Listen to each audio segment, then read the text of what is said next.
Good morning! Hello mga Kapinoy! Gumising na naman tayo sa panibagong araw, panibagong pagsubok ng buhay. Ayun, nagpe-prepare na ako. Dito na ako sa banyo. Magmumuni-muni muna ako. Thanks God for another day, another life. Palagi ako nagpapasalamat sa iyo, Lord, dahil ikaw ang rason kung bakit palagi akong lumalaban sa buhay, Lord. Thank you for every day, for the amazing day that you always given me, Jesus Christ. So palagi tayong magpapasalamat sa Panginoon. At ayun na nga, prepare na ako sa shower ko. Bibilisan ko lang ha. Kasi malamig yung tubig. Around 3 a.m. yan. Ayun, tapos kaagad ako, sorry. At ayan. Hi guys. Ayun, natanda ako maglinis. Sa tulog pa mother ko. So, I'll be right back. Bye-bye. Yung ordinary day ko again. Maglilinis ulit ako. Hi! Sarap talaga matulog sa ganitong higaan, pero huwag natin kakalimutan palagi na dapat responsable tayo sa anumang bagay kung saan man tayo. Huwag nating iiwang madumi, makalat yung lugar na tinitirahan natin o pinupuntahan natin. Kaya maging responsable tayo sa lahat-lahat ng bagay na tinutuluyan natin. So dapat palaging lilinisan bago umalis ha. At ayun na nga,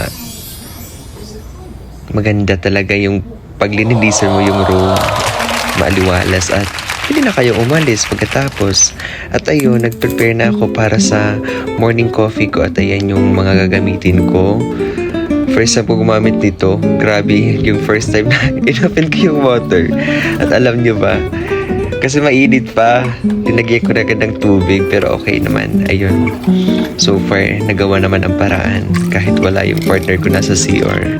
At ayun na nga, malapit na yung coffee ko. Charan! So far marami sugar na nilagay ko dyan ha, sorry. Gusto ko kasi matamis. Hindi naman masyado matamis. At ayun, oh. Shake. Ayun, tapos na. Tara, kape tayo para sa panibagong araw. Kape tayong lahat. At ayun, lalabas na kami dyan sa hotel. Dito na kami sa labas. Maaga pa yan. Around 6. At pupunta kami nga sa Amazon para i-pick up yung delivery na dapat namin kunin. Tapos, yung route namin ngayon is papuntang Atlanta, Georgia.